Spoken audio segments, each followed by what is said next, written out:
And I have to be very, very happy today that Oren Lyons is with us, our keynote speaker today. Haudenosaunee, Onondaga chief, elder, longtime traditional leader. Again, I'm very happy that Chief Lyons is here with us. He is one of the true ones, a major figure of the 20th century movement by indigenous peoples to be heard in the world arena. Oren is tireless.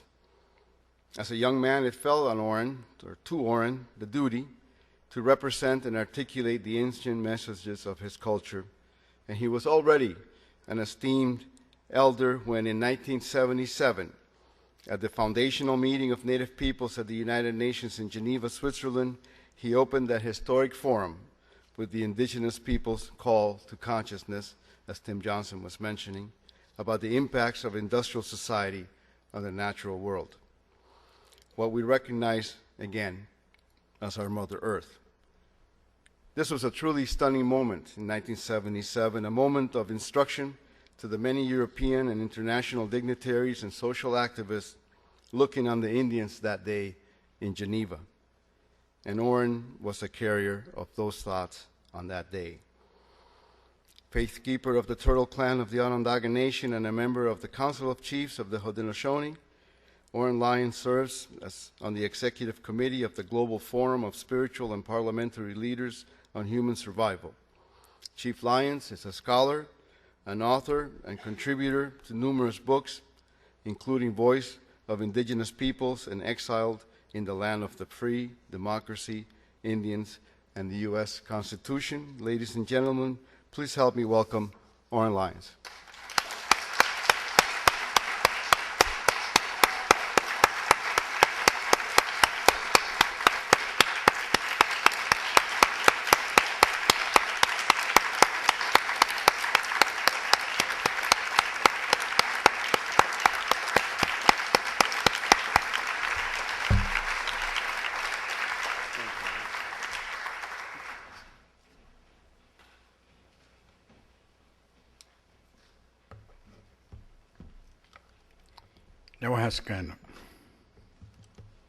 Thank you for being well. That's our greeting. I'm glad they got this little stand back here. I'm shrinking.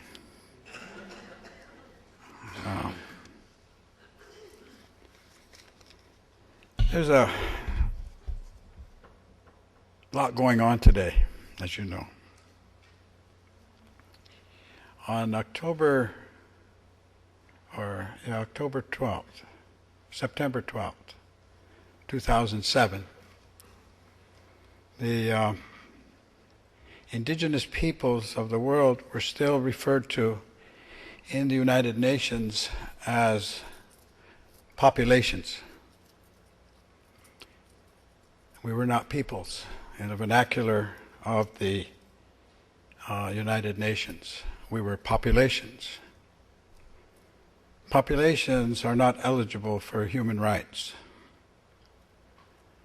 As Jose was talking about in 1977, we made this journey to Geneva to begin the process of finding justice for indigenous peoples.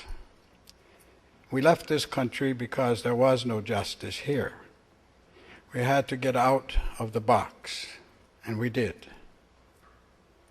And as he said, we, in our discussions, said, well, if we have but maybe one chance to speak, and this may be it,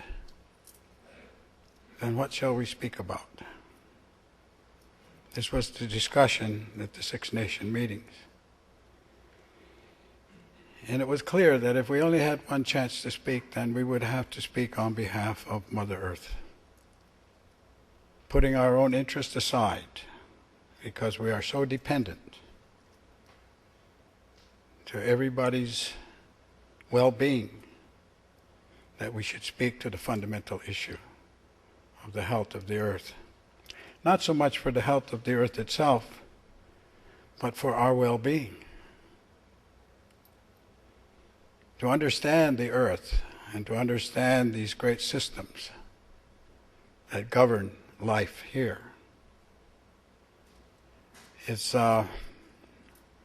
fundamental to Indigenous people, no matter where they are, to continue that association and that relationship to the earth. The earth is alive. All life comes from the earth. Our life, everything that you see here, the chairs you're sitting on, the clothes you're wearing, everything comes from the earth. We produce nothing. We've managed to take the resources of the earth and do what we've done, and hence have brought us to a position of crisis today.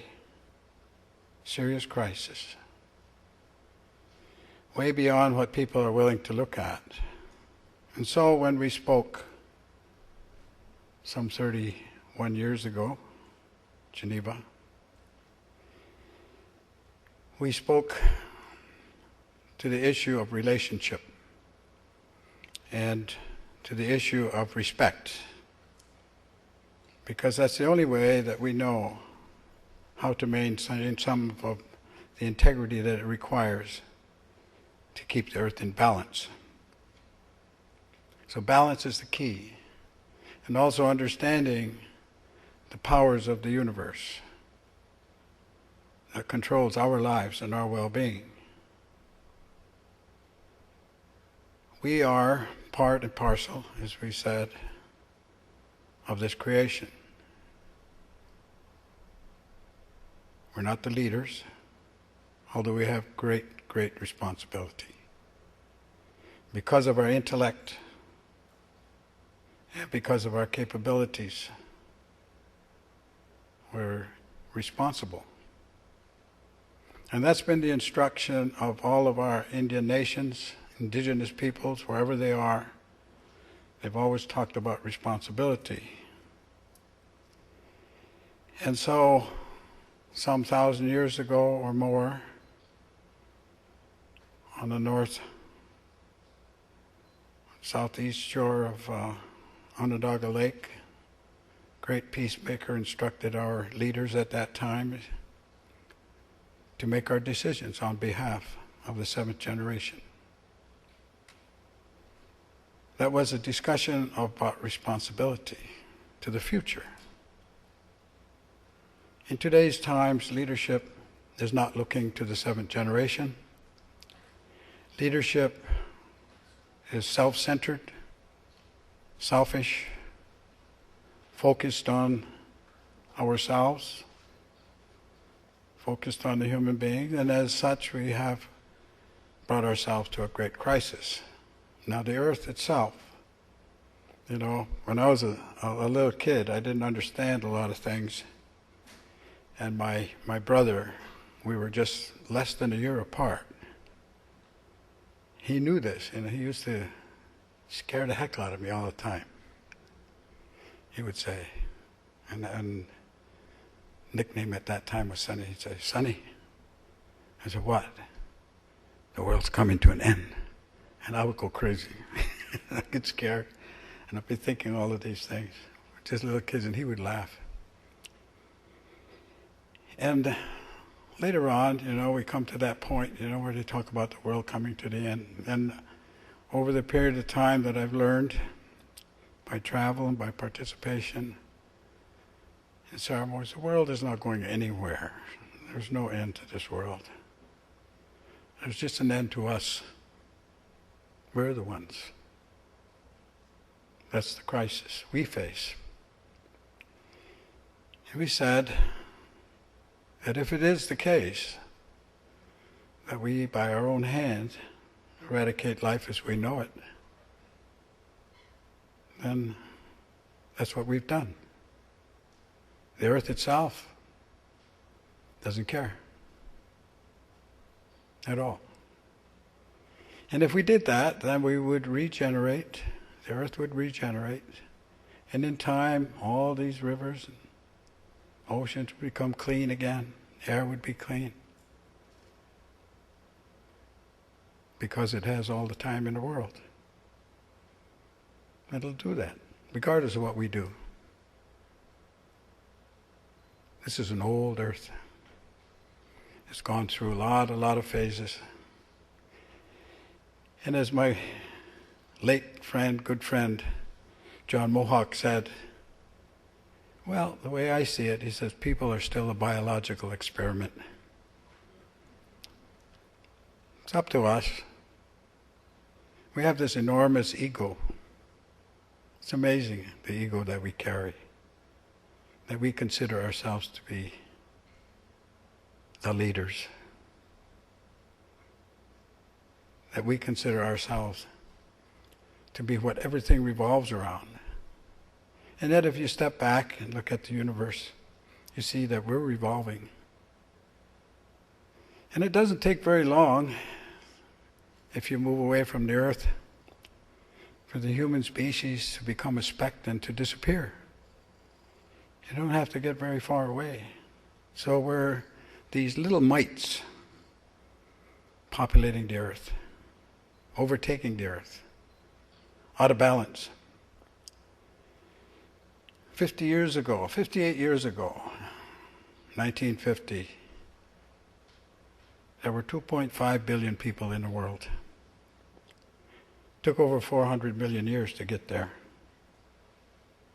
And the reason why is everybody lived one day at a time. You could only live on the energy of the sun of one day. We couldn't store the energy, and so we maintained a balance. We stayed within our limitations because that is all we could do.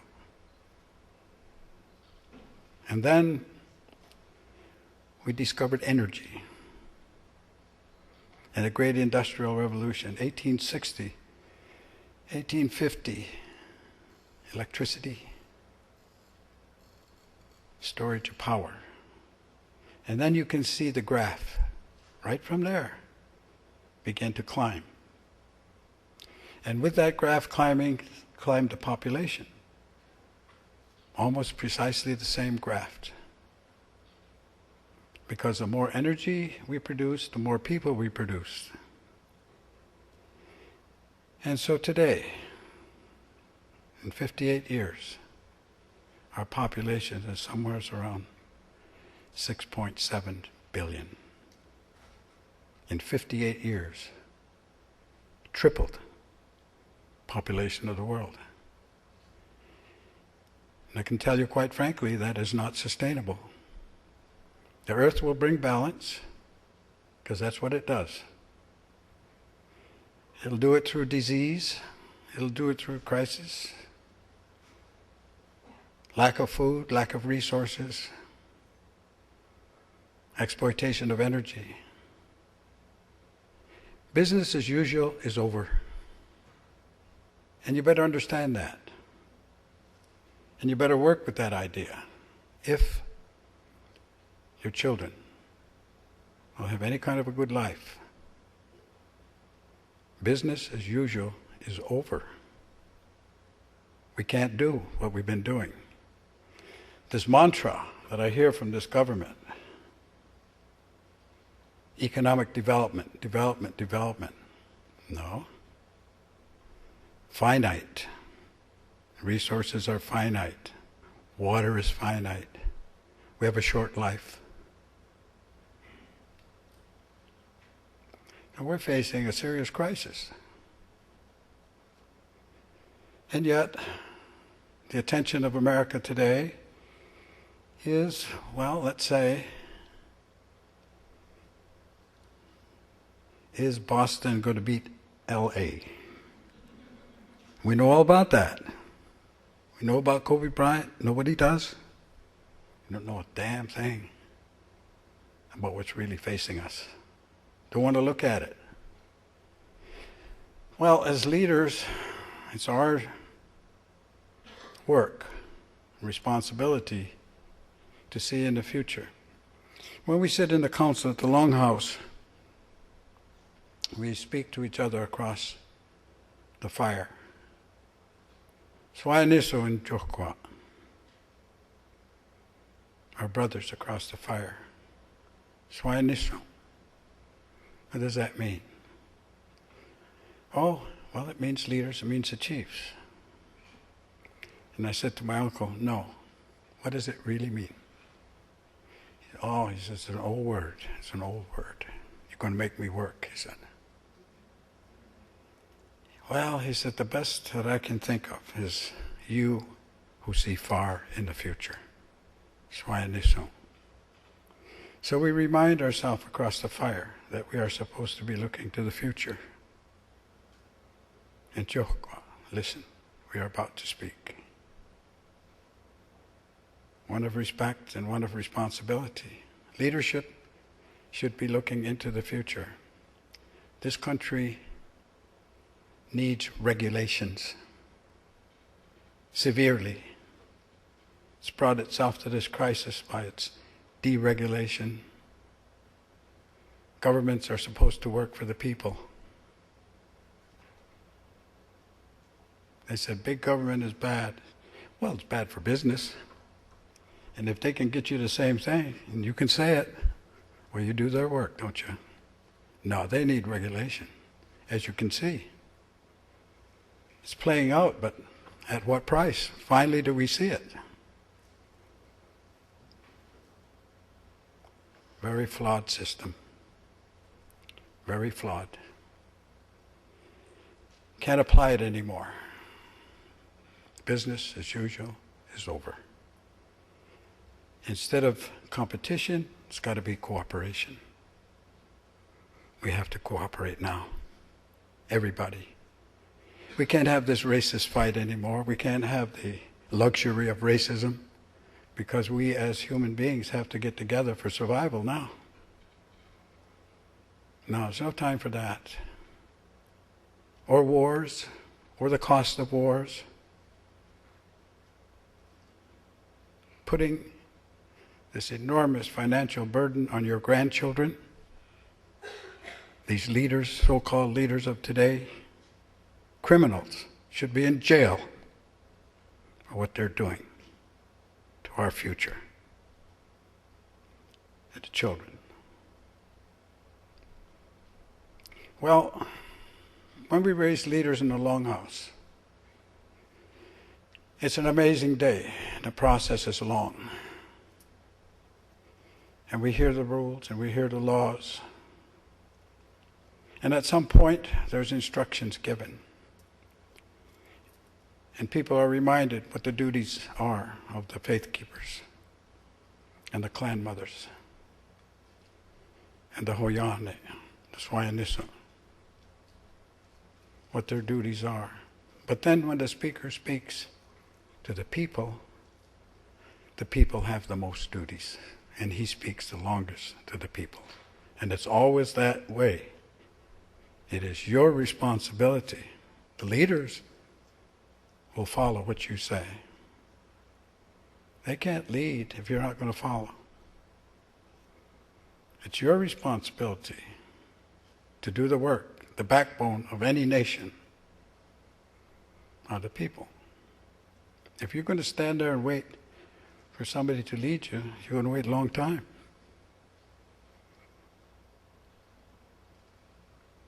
And you think about it, because time is short.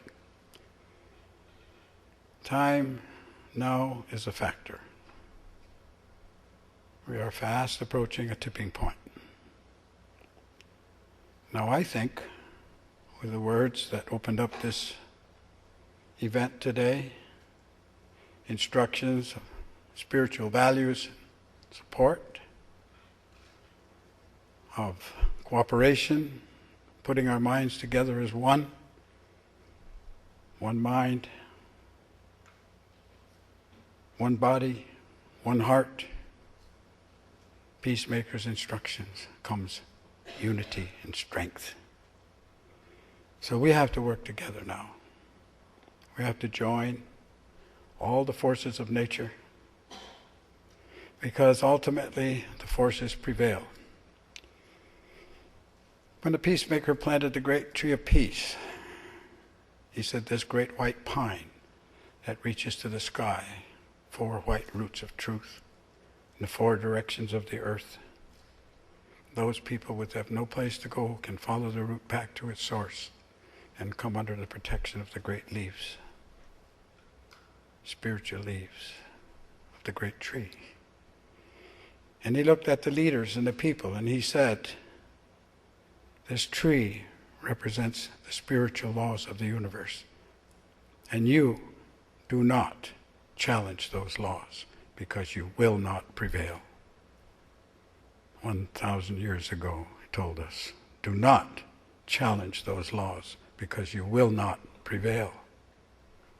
And here we are, challenging those laws willy-nilly, every day. Let's open up another coal-fired plant. Good idea.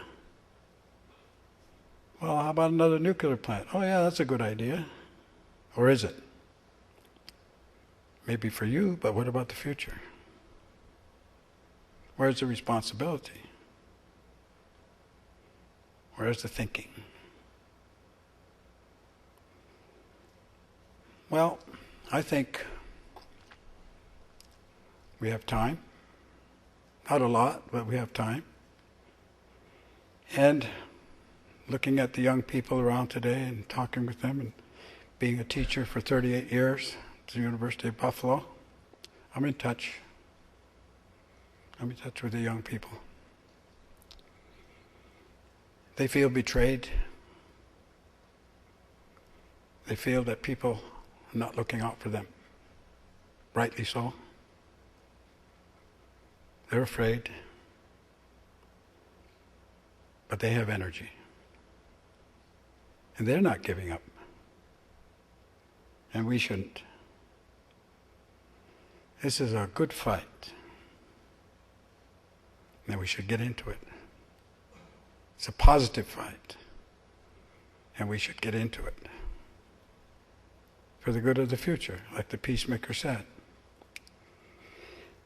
After he had put up this great tree and instructed us in governance and democracy and the whole thing, a woman spoke to him and she said, well, now that you've done this, how long is this going to last?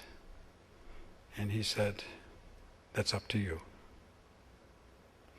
So it is, in fact, up to us. What happens to us is entirely in our hands. You can't blame anybody for what's coming or where we are today except ourselves. Can't blame the deer. Can't blame the buffalo or the cod or the salmon. You can't blame them. It's us. You know, what did Pogo say? I saw the enemy, and it's us. Well, let's not be the enemy. Relationship is the key. Relationship to the earth, our mother. That's why we call her our mother, Itinoha. Itinoha, our mother. Alive. Relationship.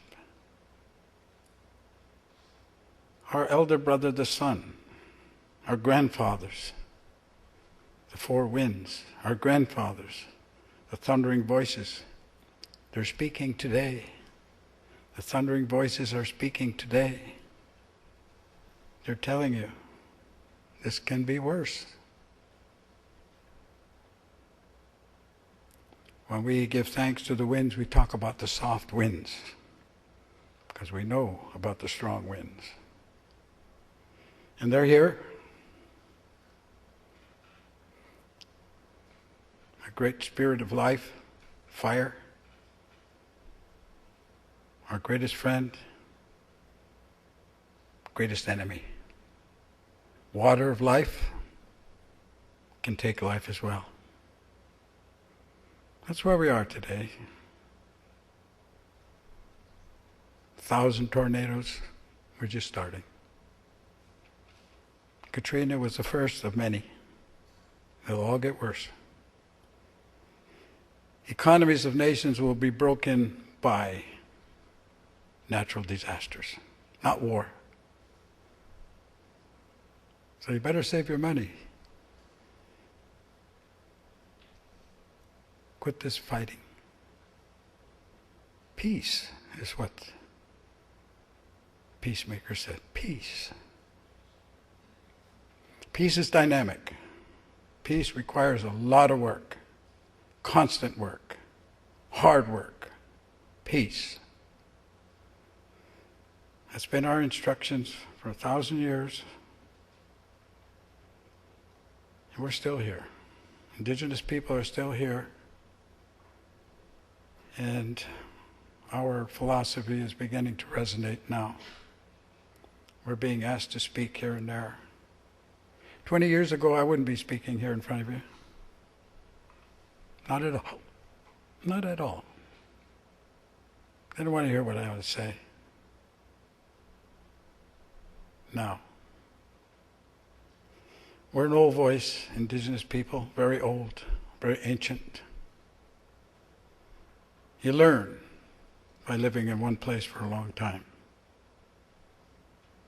That knowledge now becomes important. We are, after all, one people. It's not white or red or black or yellow. We can exchange blood, you and I. That makes us family. Brothers and sisters. Common life. That's who we are. And we have a responsibility. So time now has become a problem for us. Like I say, not for the earth. Earth's got all the time in the world. But for us, yeah, we have a problem now. We're pushing the envelope, as they say. So it behooves us now to rethink who we are and what our intentions are and our values. In this global forum of parliamentary leaders for human survival, we met in Oxford, we met in Moscow,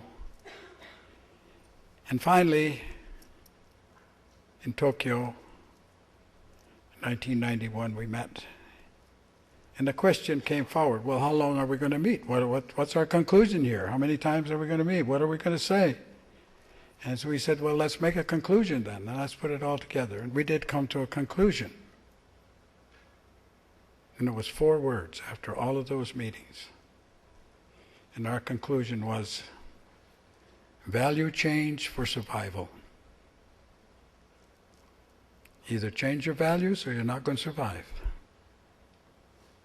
Easy to say, tough to do. So the lifestyles that we have today have to change dramatically. It's a paradigm change. The cars you love so much and you don't want to give up. $4 a gallon, and you're crying. They've been paying $10 a gallon in Sweden past 10 years. Europe's paying $8. And you're crying. Well, it is going to change our lifestyle. And we do have to get back to basics and values. Our values have to change. We can't maintain the values that we have today and expect to survive. Now that's up to you.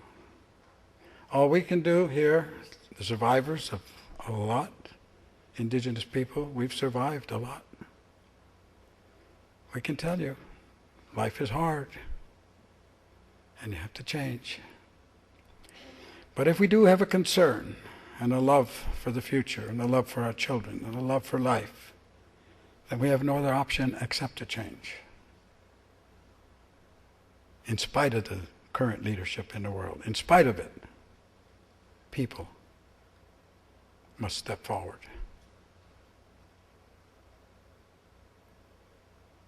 For your own welfare, for the welfare of your children, the earth itself. They said to us long ago, it's going to be lonesome here without the animals.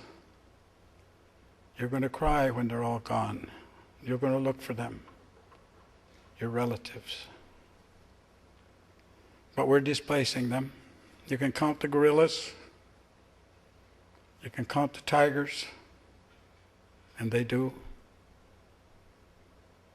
our family, you're going to cry when they're gone. Value change for survival. It's up to us. I think it's a good fight. I don't think it's over yet. I'm in it. Come join us. I mean, Indigenous people have been there fighting for a long time. Now we're all on the same side of the fence. So let's do it. Young people got the energy. I saw them move.